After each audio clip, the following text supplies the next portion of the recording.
Të nderuar shikues, sot kemi kënaqësinë që të mirëpresim në studion e Mirëmëngjesit të Kosovës si mysafir i parë, doktor Isuf Bajramin, që është autor dhe specialist i mjekësisë urgjente.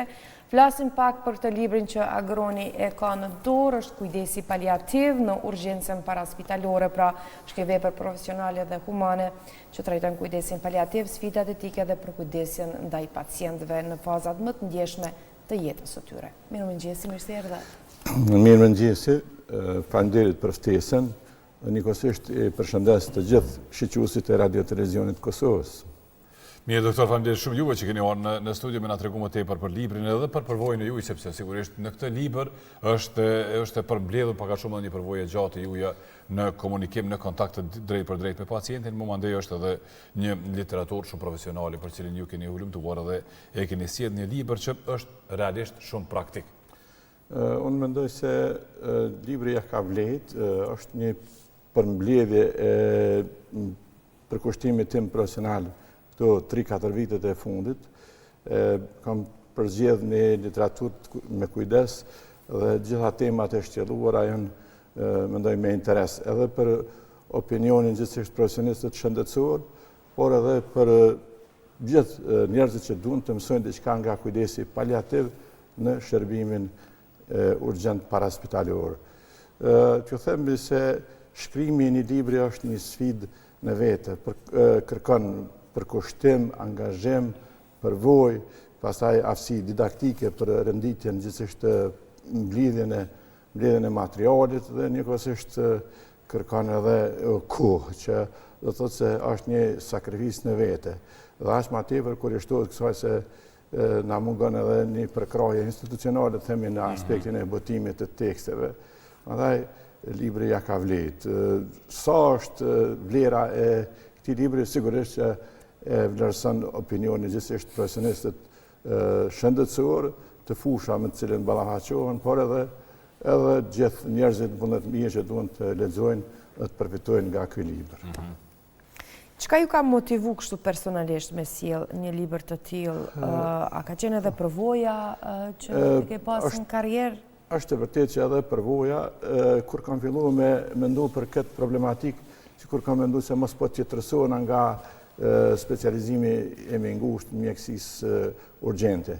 Mirë po, kur kam hulumtuar edhe në literaturën botërore, por edhe tek ne, gati 80% të rasteve që kërkojnë ndihmë janë raste paliative. Për shembull, një rast paliativ me hipertension arterial, që është një prej smundjeve më të shpeshta, për një moment mund të rritet ai tension, të shkojë mbi 200 mm shtyllës zhives, për shembull për sistoliku, diastoliku mbi 130 dhe për një herë rrezikohet jeta e pacientit me ndonjë atak cerebrovaskular ose me ndonjë atak kardiak apo komplikime tjera dhe ai kërkon ndihmë mjekësore nga shërbimi i urgjencës. Pastaj nëse ka një bronkit kronik obstruktiv, që është në kujdes paliativ, për një moment ka një frymëzënie, ai kërkon domethënë shërbimin e urgjencës. Ose një rast me smundje malinje që fatkeqësisht janë duke u rritur, ka dhimbje të padurueshme, edhe dhimbja është një emergjencë që kërkon të ndërpriten ose të ndalen vujtjet pacientit. Ka shumë situata që i bie se edhe në literaturën botërore, por edhe te ne mbi 80% raste janë pacient paliativ që kërkojnë ndërhyrje urgjente. A e shpjegojmë këtë paliativ, doktor? Sigurisht po shikuesit se sigurisht ka nevojë për një që në fillim se të them libri është i ndarë në 9 kapituj. Kujdesi paliativ në kupton edhe intervenimin, por në kupton edhe një përkrahje pak më gjerë në aspektin fizik, emocional, social, madje edhe përkrahje familjare, që do të thotë se këto shërbime paliative në mbar botën kanë... Cila shprehja ma e kapshme që mund të themi kujdes paliativ? Është një kujdes gjithëpërfshirës. Nuk në kupton vetëm kujdesin mjekësor, por edhe kujdesin emocional, social, emotiv, do të thotë edhe madje ndërhyrjet gjithsesi intervenimet fizike, sa i përket mirëmbajtjes, higjienës e tjera, kështu që e ka një kuptim pak më gjerë dhe këto shërbime sidomos në botën perëndimore, por edhe te ne ka disa hapa pozitiv që në kupton se sistemi shëndetësor është i integruar, është i ndërvarur, dhe nëse i forcojmë këto shërbime paliative, njëkohësisht edhe shërbimin emergjent, por edhe shërbime tjera, atëherë e forcojmë sistemin shëndetësor dhe dobiprurës do të jetë sigurisht për pacientin dhe pacienti do të jetë ai që do të përfitojë këto benefite nga shërbimet të cilat ofrohen. Po, a e shpjegum këtë pjesën e paliativës, se shumica ndoshta edhe mund të mos e dinë si term. Me për shembull personat që janë të sëmurë, që janë në fazën e fundit të jetës, që i duan kujdes. Edhe ajo është përfshirë, domthonë një kapitull i tërë në këtë tekst. Te cili kapitull?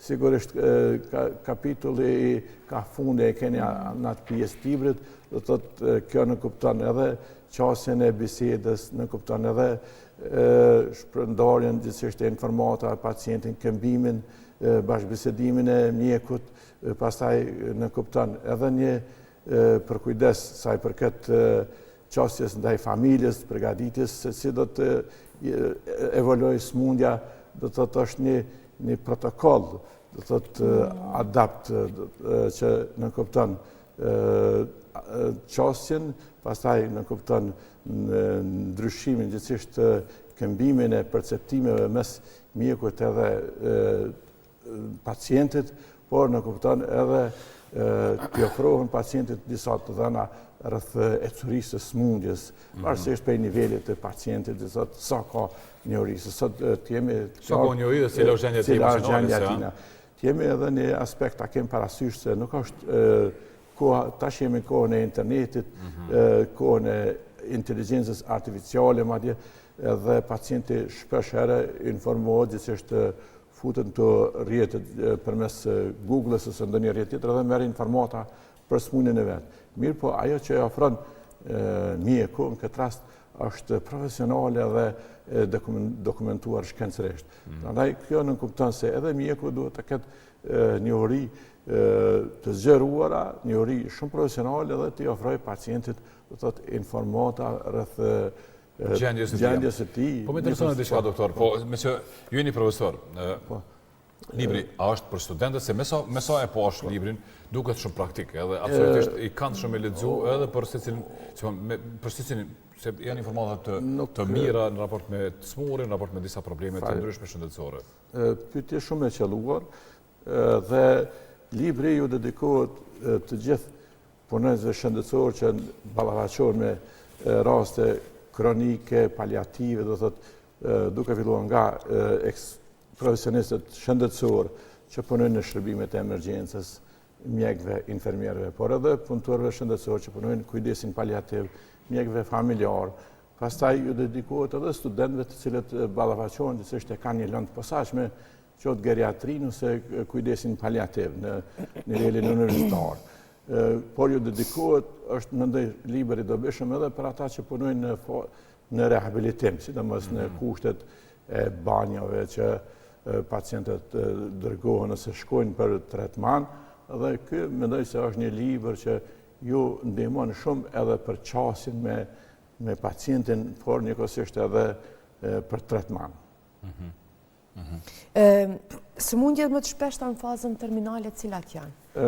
Sëmundjet më të shpeshta fatkeqësisht po dominon tash sëmundjet maligne, kanceret e ndryshme, qoftë në organe vitale, duke filluar nga truri, moshkërit, por edhe organet e tretjes, si bie fjala pankreasit, melqisë, veshkës, veçanti të meshkujt e kemi kancerin e prostatës, pastaj e kemi edhe të bota femërore, sidomos kancerin e gjirit që shpesh zhvillohen fushata, dhe ky libër mendoj se jep një udhëzim se si t'i qasemi këtyre pacientëve.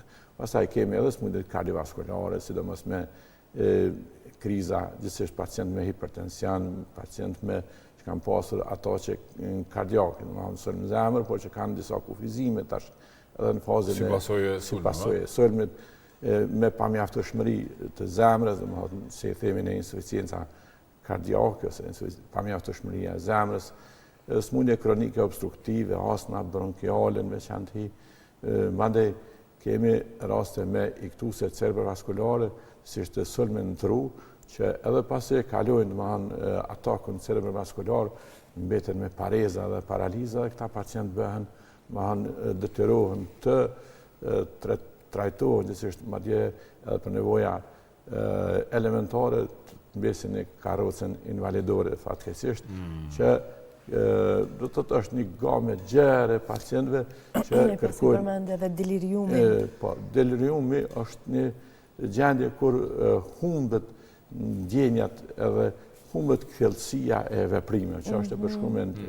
Por deliriumi mund të jetë edhe si pasojë edhe smundje maline, për shembull kancerit në tru, që janë disa tashmos me hynë detale, por është një prej smundje më të shpeshta asaj përket kancerit. Njëkohësisht në atë tekst i kemi edhe disa qasje se si duhet për secilën situatë të ketë pacienti informata, si thash edhe më parë, se çfarë prognoze ka.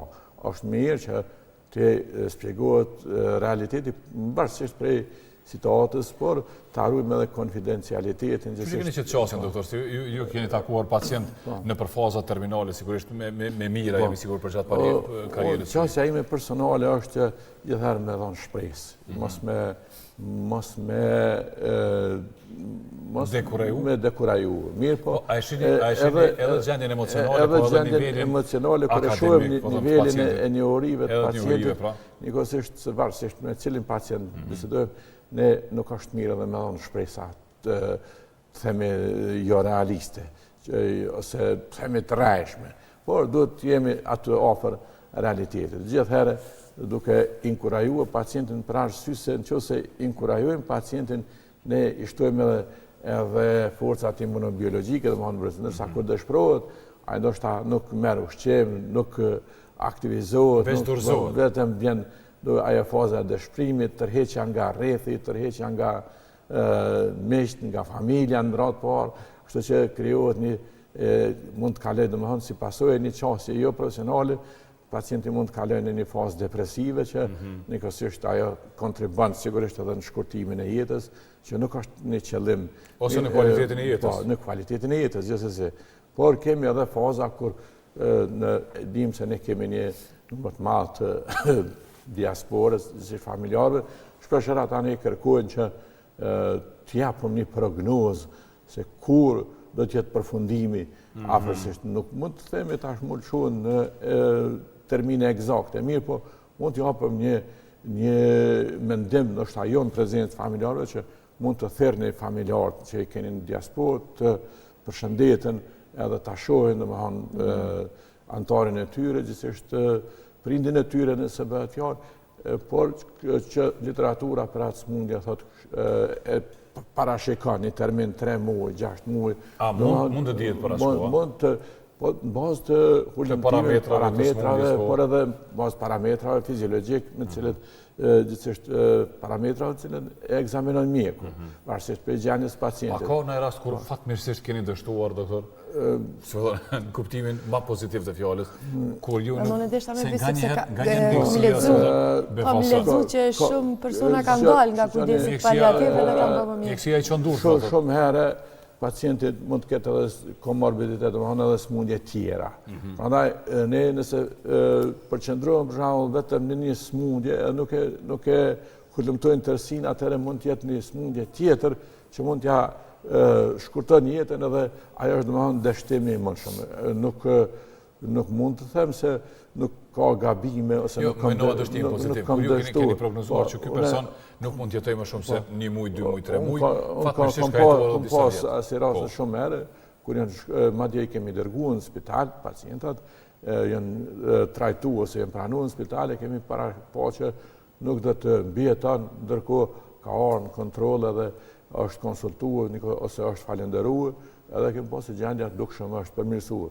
Po kemi pasur edhe rastin tjetër, ekstremin tjetër, kur kemi dërguar pacient ndoshta edhe me presion familjar, edhe me presion pacientit, patjetër me shku në spital për pranim, gjithsesi për tretman, edhe kena menduar se do të mbijeton, do të del pacienti i rehabilituar ndërkohë kemi marrë informata se ka përfundu me fatalitet. Kështu që organizmi është një qenje dinamike, nuk mund të jemi eksakt japëm prognoza, edhe nuk është e mirë as për një mjek, por as një profesionist shëndetësor, për themi të shohemi në prognoza eksakte këta. Por edhe fjallori duhet jetë sa ma i butë, sa ma shprezëdhënës, por jo të te kalej ato situata gjithësisht të te kalej realitetin që e një shkenca dhe një praktika mjekësore. E vërtet. Ka shumë smundje ndoshta që e qojnë një pacient deri në gjendje të tillë, por që për në Kosovë, si është gjendja e këtyre pacientëve që... A ka kujdes paliativ në Kosovë në rand para apo jo? Më të them se kanë filluar disa hapa pozitiv. Nëse marrëm kryeqytetin Prishtinën, kemi një shërbim paliativ, shërbim në shtëpiak, që ka filluar të forcohet fatmirësisht me kuadra. Ai shërbim dukshëm e lehtëson edhe punën e urgjencës, qendrës mjekësisë urgjente në këtë rast.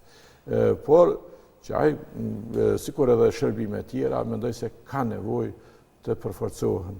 Unë mund të flas se shumicën e rasteve paliative kanë arrit gjatë ditës në veçanti të mbulojnë ai shërbim, edhe mbeten domethënë rastet urgjente, mbeten qendrës emergjente, që mundson domethënë mos angazhohemi shumë në raste paliative, por të jemi ato ku duhet kur kërkon urgjenca, sidomos në këto aksidentet e trafikut, pastaj ato që kardiake, sulmin zemrës, që është infarkti miokardi, por sulmin truhe, shumë smundje tjera, por për komuna tjera nuk mund të flas në detale, për arsye se nuk jam pjesë. Kam disa informata me kolegë që kanë filluar domethënë disa qendra të shkohet në kujdes shtëpiak, madje ka ndihmuar sa kam informata edhe një organizatë ndërkombëtare që të bëj gjithsesi të aktivizoj këto shërbime edhe të bëj edhe pagesa, madje Caritasin e kam fjalën, disa qendra komunale, por që në këtë drejtim mendoj se nevojitet shumë atje për investime, madje edhe të profilizohen edhe specializime nga geriatria ose kujdesi paliativ, që është një lamin vete, dhe ta them edhe një fakt. Ne kemi qendrën onkologjike, është klinikën e onkologjisë, e cila viteve të fundit ka bërë hapa shumë pozitiv sa i përket tretmanit të pacientëve me smundje malinje. Mirë po, jemi dëshmitarë se është e stërngarkuar. Dhe shpesh herë pacient dhe të shkojnë marrin terapi në klinikën e onkologjisë, fjala gjatë ditës, terapi e cila shkon me protokole për smundje malinje. Dhe pasi që lirohen, ata pacient shumë për tyre mund të kenë edhe probleme pas tretmanit, për shkak se edhe terapia i ka disa efekte. Din me lodhe, me ngarkus, dhe mos rezatimi e tjera. Kështu që unë mendoj se edhe qendrës klinikë universitare i duhet një qendër paliative që do të kujdese pikërisht për këta pacient që t'jenë një monitorim pasi që trajtohen në klinikën e onkologjisë derisa të stabilizohen, pastaj të shkohet në shtëpi. Pra se shumë herë jemi dëshmitar ndodh që i liron klinika e onkologjisë, ka efekte anësore, detyrohet vetëm në mundësi e gjenë ta thras shërbimin e urgjencës ose kujdesin paliativ. Ose pacientat e kardiokirurgjisë për shembull. Po them, unë e mora shembull vetëm onkologjinë, por kjo është edhe për qendra tjera. Domethënë, ajo qendër kish mësuar edhe spitalet që mos merren, mos ngarkohen me tretman observimi pas tretmanit, gjithsesi pas interventit ose pas terapisë. Kështu që duhet mendohet në këtë drejtim. Por edhe qendrat komunale, çdo qendër komunale në nivel vendi në Kosovë, mendoj se duhet ta forcoj kujdesin paliativ, në mënyrë që të dalim ndihmë atyre pacientëve për arsye se ata pacientë, do thotë në fazën e fundit të jetës, i themi ne fazën terminale, meritojnë respekt, meritojnë tretman, meritojnë qasje dinjitoze, por edhe profesionale nga ta kenë domethënë shërbimin pa u maltretuar në për ambulanca edhe në për pritjet në radhë, në për një kontroll ose për një konsult mjekësore. Prandaj, edhe ati gjithashtu se ju në një kapitull ose aqë sa pa të mundësime po, në disa faqet e librit ju flisni shumë edhe për etikën profesionale, edhe etikën njerëzore të këtë mundit, se etika profesionale duhet me ushështu me njerëzore. Unë shpeshar edhe kolegëve, por edhe studentëve ju themi, ajo që e krijon identitetin e mjekut, përveç pregaditjes profesionale, se po flasëm nësë qenë se u diskutuar gjithsesi u hap kjo çështje etike, është qasja ndaj pacientit, mirëbesimi. Kur ka mirëbesim, ka qasje profesionale, kur ta beson pacienti shëndetin, atëherë ajo është në gjendje me rrëfye për problemet e veta. Ndërsa mund ta kesh edhe dijen e botës nëse nuk ke qasje etike, nëse nuk imponohesh me mirëbesim, me një bisedë profesionale, ta fitosh atë besimin e pacientit, atëherë kje një lloj barriere, një lloj bloku, të them ashtu, që nuk mund të arrish ndonjë sukses, për arsye se pacienti i ka pastaj ato rezervat e veta dhe nuk e rrëfen problemet, kështu që edhe efekti i tretmanit ose diagnoza mund të jetë e mangt. Po roli i familjes cili është në këtë rast? Duhet jetë gati më i rëndësishëm sidomos për pacientët e Kosovës, sepse është tek shumë veç me ta merren. Pikërisht në këtë tekst shumë është i rëndësishëm edhe roli i familjes. Kujdesi paliativ ka për detyrë që ta edukoj familjen ose për familjarin që kujdeset se si duhet t'i qaset pacientit, si në kohën tash bëjnë një regjistër fjala bën kur i merr, a i përdor banat me kohë, a e mban higjienën, pastaj duhet të ketë edhe një kalendar rreth tretmanit, gjithsesi në rrugën e dokumentacionit mjekësor.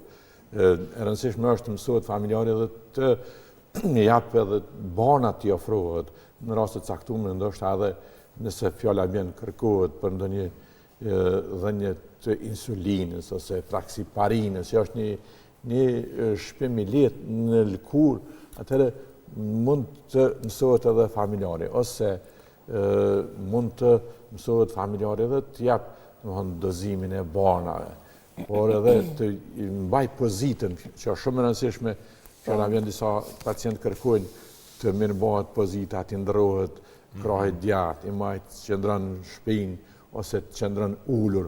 Varsisht për smundje, domethënë që familja ta ketë një uri gjithsesi familjari për ta mbështetur pacientin. Doktor, sigurisht kemi me u thua edhe herë të tjera me fol për tema konkrete, specifike, edhe një urime për librin. Faleminderit që erdhe sot në studio me nda këto informacione me neve edhe me shikuesit tanë. Faleminderit, ishte kënaqësi.